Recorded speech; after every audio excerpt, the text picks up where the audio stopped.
Letaknya berseberangan dengan Masjid Istiqlal menjadikan bangunan ini sebagai simbol toleransi dan kerukunan antar umat beragama di Indonesia. Gereja Katedral Jakarta, rumah peribadatan umat Katolik yang berada di bawah naungan Keuskupan Agung Jakarta dengan bangunan gerejanya yang bergaya neogotik. Travel gue kali ini akan mengajak kalian untuk melihat isi dalam dari Gereja Katedral Jakarta sekaligus belajar sejarah pembangunan gereja ini.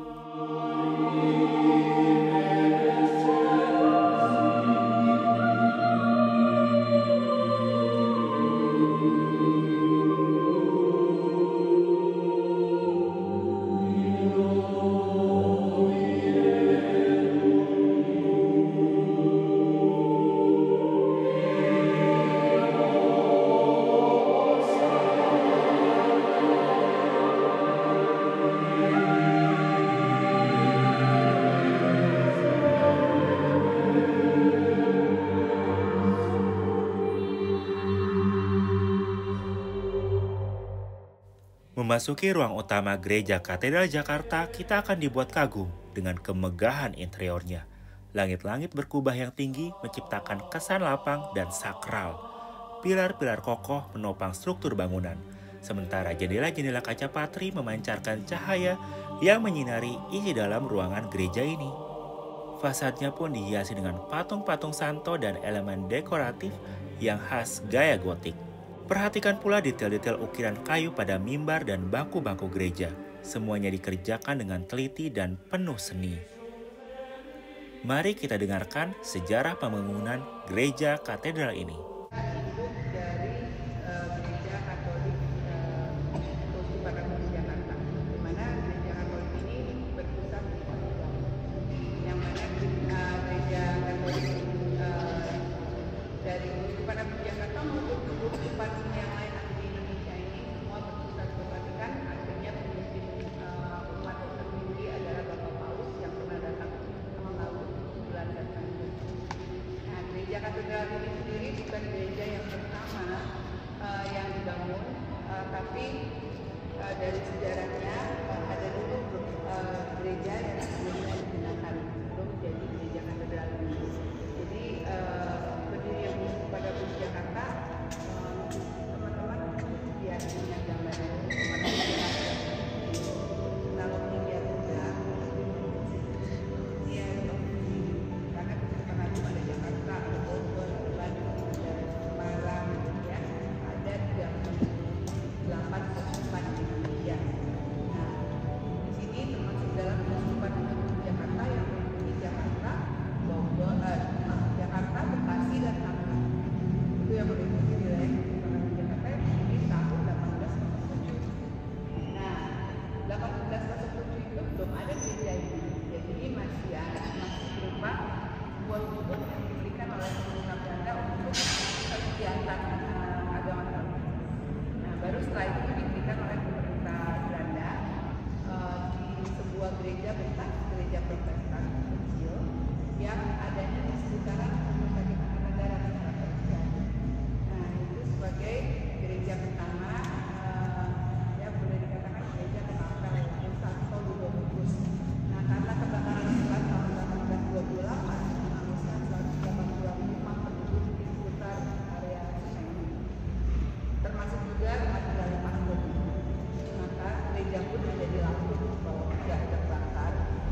tanggal yang dapat diingat, yaitu acara ini 21 April tahun 1904. Gereja ini adalah gayanya unik, karena zaman saat dibangun desain gereja ini di Eropa sudah berkembang model berbagai.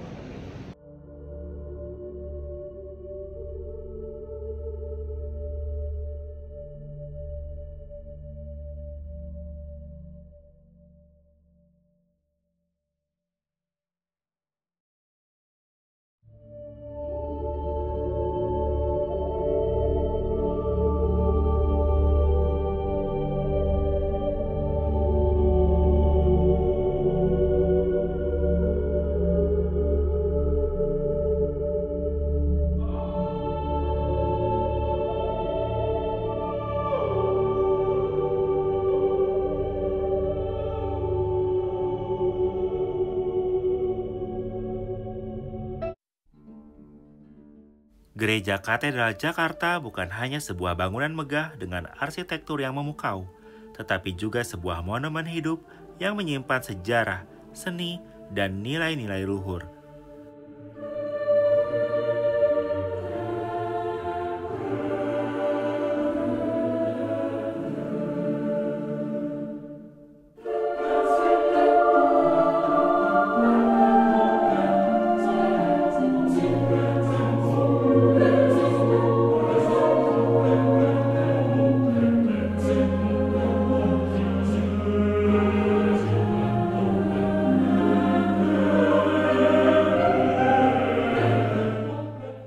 Guna mempererat hubungan antar dua umat beragama, yaitu umat Katolik yang beribadah di Gereja Katedral Jakarta dengan umat Muslim yang beribadah di Masjid Istiqlal, dibangunlah terowongan silaturahim yang menghubungkan dua rumah peribadatan tersebut.